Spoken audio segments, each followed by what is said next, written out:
So just take a second and look around the room you're in right now. The laptop sitting on your desk, the sneakers by the door, maybe the coffee beans in your kitchen cabinet. Yeah, I mean, statistically speaking, almost every single item you're looking at spent weeks inside a massive steel box. Right, just floating on the ocean before it ever got to you.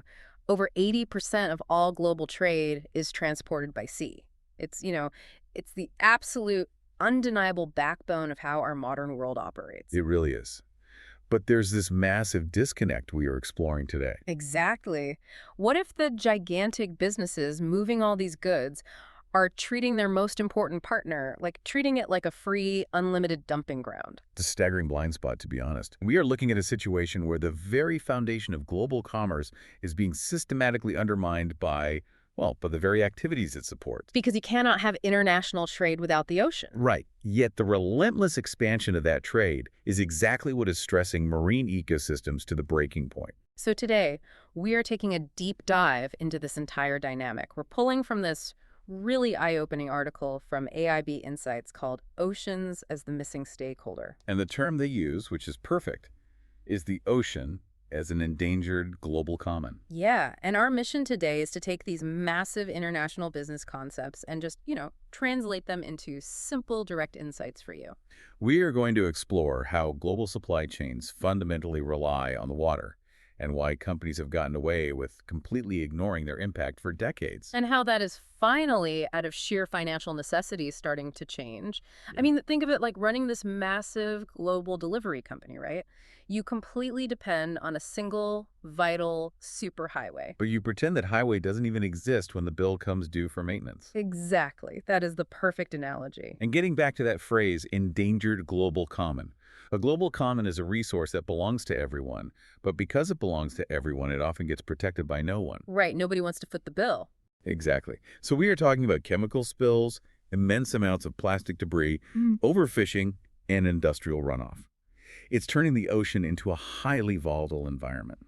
And, if you are listening to this, you might naturally think of ocean conservation as a purely environmental issue.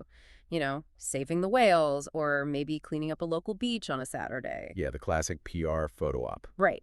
But we are going to show you how ocean health is directly tied to the global economy, to the resilience of the supply chains that stock your grocery store, and ultimately to the prices you pay every single day. So let's just start right at the root of the problem. Yeah, we know this paradox exists, but how did the ocean become so invisible to the business world in the first place? Like, how does a multinational corporation just lose track of the biggest physical feature on planet Earth? It really comes down to how business leaders and scholars actually conceptualize the world. What do you mean by that? When supply chain managers visualize global trade, they map out these incredibly complex, spiderweb-like networks. They draw meticulously detailed lines connecting raw material suppliers to manufacturers. Then over to distributors, retailers, all the way to your front door. Right. But in almost all of these logistical diagrams, the ocean itself is completely left off the map. Really? Just not there at all. Not there. It is just viewed as this vast, cheap, frictionless transport medium. It is literally just a blank blue space between point A and point B. Oh, wait, hold on. I have to challenge this because I can track a $10 pizza on my phone and see the exact intersection the delivery driver is sitting at. Yeah, the visibility on land is incredible. Right. Companies map out their supply chains obsessively down to the very last screw and barcode. They know exactly where a specific microchip is at any given second. How can they just forget the ocean? I know, it sounds crazy. Aren't there regulators watching these massive cargo ships? I mean, some of these vessels are the size of skyscrapers. That is the logical assumption, right? Yep. But this is where the system gets incredibly murky. And it all revolves around a concept called fragmented governance. Fragmented governance, okay. Yeah, because the ocean is a transboundary. Common meaning crosses all international borders.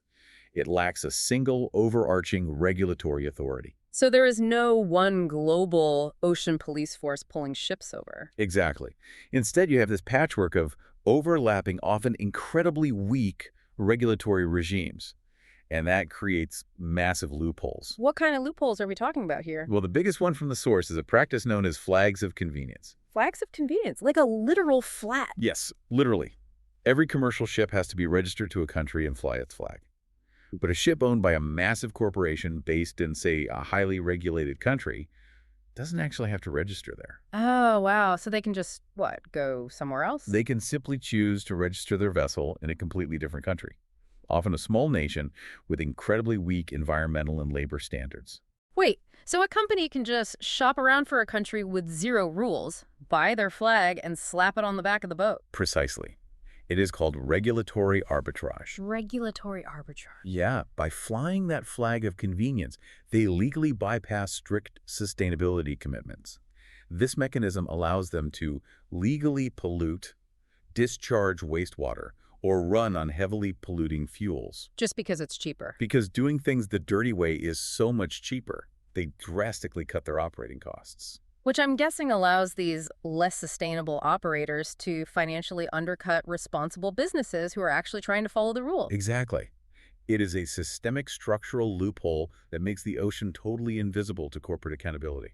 Wow. Okay, so they aren't forgetting the ocean. They are actively exploiting a jurisdictional gray area. They know exactly what they're doing. That is wild. But that brings up a really important question. If businesses have legally and profitably ignored the ocean for decades using these exact loopholes, why should they suddenly care now? Because the bill is coming due. Right. Let's pivot from the environmental side of this to the cold, hard business case, because the reality is ignoring the ocean is now causing massive strategic and economic risks. Yes, the physical reality of the ocean is changing, and businesses can no longer ignore the math. The climate math. The loss of the ocean's climate regulation capacity is leading to things we can all see: extreme weather events, rising sea levels, and changing currents. And what does that actually mean for a business's bottom line? It means disrupted shipping routes, paralyzed port operations, and heavily damaged coastal infrastructure. So the free ride is over. It's totally over. It's no longer just about environmental PR or, slapping a green recycling logo on an annual report. It is about the fact that if the ocean gets too chaotic, the ships literally cannot deliver the goods. Yeah, the ocean dictates the terms now. The factory line stops because the parts didn't arrive. The store shelves go empty. Exactly.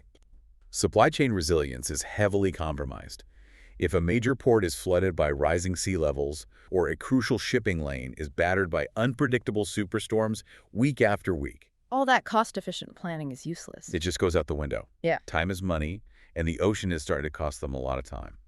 But there are two other major business risks forcing this shift: Okay, what are they? corporate reputation and the enforcement of ESG standards. That stands for environmental, social, and governance. Right, because consumers are watching now in a way they never were before. Right. Every scandal goes viral. They absolutely are. Consumers and investors are actively punishing brands that are tied to ocean degradation. So if a major company is linked to massive plastic leakage or a scandal involving illegal overfishing, It instantly damages their legitimacy and brand equity.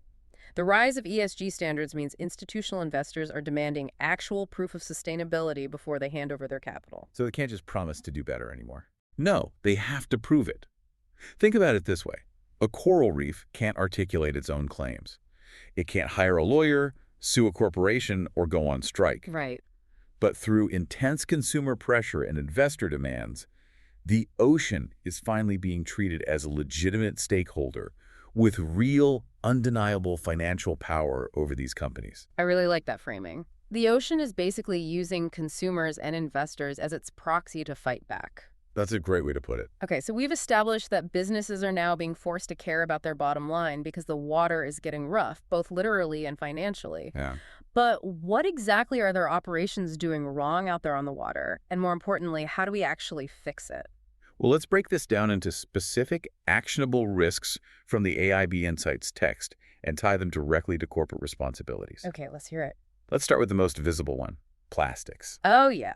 The plastic problem is everywhere. The global diffusion of standardized packaging and incredibly cheap materials has created unprecedented volumes of plastic pollution. So what's the corporate responsibility here? It isn't just funding local beach cleanups after the fact. It requires fundamental circular design. Meaning stopping the plastic from even existing in the first place. Yes. Shifting away from that linear model where we take a material, make a product, and just dispose of the wrapper. Correct. It is about fixing the supply chain design right at the source. Look at Unilever, for example. What are they doing? They are piloting large-scale circular packaging using reusable and refillable distribution models in multiple markets. So instead of buying a new plastic bottle of shampoo every time, the system is designed around returning and refilling. Exactly. Or look at IKEA. They have redesigned several of their massive packaging lines to completely eliminate plastic. Oh, wow, really? Yeah, swapping it out for biodegradable materials. Okay, so that handles the goods themselves. But what about the massive ships carrying those goods? You mentioned earlier that they are dumping waste. That is the second big risk. Shipborne waste. Maritime transport remains a massive source of operational waste, chemical discharge, and emissions. So what do they do about that? The required corporate responsibility here is adopting strict zero-discharge policies. And we are finally seeing real movement. Really? Like who? Maersk, which is one of the biggest shipping companies in the world, is adopting zero-discharge policies on certain trade routes. Okay, but how do we know they're actually doing it? Well, what's fascinating is they aren't just putting out a press release making a promise. They're using satellite-based monitoring and artificial intelligence to ensure their vessels are actually complying. Wait, how does that actually work? How does an AI watch a ship in the middle of the Pacific Ocean to make sure they don't dump their trash? It is brilliant. Hmm. Satellites orbiting the Earth can detect specific chemical signatures, oil slicks, or even unusual thermal patterns in the water right behind a moving ship. So it's watching the wake of the boat? Yes, and the artificial intelligence analyzes that satellite data in real time. If a ship flips a valve and dumps wastewater or oil, the AI spots the anomaly in the wake and instantly flags it. It completely removes the honor system. It absolutely does. That is wild. It really shows that the technology is there if the willpower is there. Exactly. Now, the third risk is unsustainable fishing, and this one seems particularly tough to me. Global demand is causing extreme local depletion and a massive rise in what the industry calls IUU fishing. Yes, IUU. It stands for illegal, unreported, and unregulated fishing. It is a massive problem. Like ships sneaking into places they shouldn't be. Yeah, ships going into protected marine reserves, catching endangered species, or taking way over their quota and then just selling it into the global market. And the responsibility listed for fixing this is traceability. But, I mean, tracing a fish sounds nearly impossible. It does sound really hard. How does a massive supermarket actually prove where a single can of tuna came from? How do you stop a rogue fisherman from just catching an illegal fish and slapping a legitimate barcode on it? To be honest, it sounds kind of like science fiction, but it is happening right now through blockchain technology. Wait, blockchain? Like the technology behind cryptocurrency? Exactly the same underlying mechanism. Blockchain is essentially an unalterable digital ledger. Okay, so how does that work on a fishing boat? Here's how it works on the water. When a fish is caught on a compliant vessel, sensors log the exact GPS coordinates, the time, and the weight of the catch right there on the boat. So it's instantly digitized. Right. That data is immediately locked into the blockchain. And because it is decentralized and encrypted, no one, not a middleman, not a distributor, can go back and alter that record. Ah, so you can't sneak an illegal fish into the pile later. Exactly. Because it won't have that original, unbreakable digital footprint from the moment of capture. Exactly. It creates a verified chain of custody. Think of Thai Union. They're one of the world's largest seafood companies, and they are utilizing this right now to trace their tuna supply chains. That's incredible. And it isn't just the fishing companies driving this. Major European retailers like Carrefour are demanding MSC certification for their private label seafood. What's MSC? MSC stands for the Marine Stewardship Council. For a fishery to get that certification, they have to prove their populations are sustainable, their environmental impact is minimal, and they have strict management systems in place. So now I'm not taking their word for it. Right. If you want to sell fish in a Carrefour supermarket today, you have to prove exactly how and where it was caught. It is a massive shift from the old corporate mindset of, well, we simply didn't know, to verifiable, tech-driven accountability. It strips away plausible deniability. I love that. It totally strips away the excuse of ignorance. If the data is there, you have to look at it. Exactly. Okay, let's zoom out and look at the bigger picture here. We've talked a lot about what happens on the ocean. The cargo ships, the plastic packaging, the fishing fleets. Right, the stuff floating in the water. But there is a really surprising dynamic from the article we need to cover. International business severely impacts the ocean without ever even touching the water. Yes. So let's move from the boats to what is happening on dry land and then look all the way down to the bottom of the deep sea.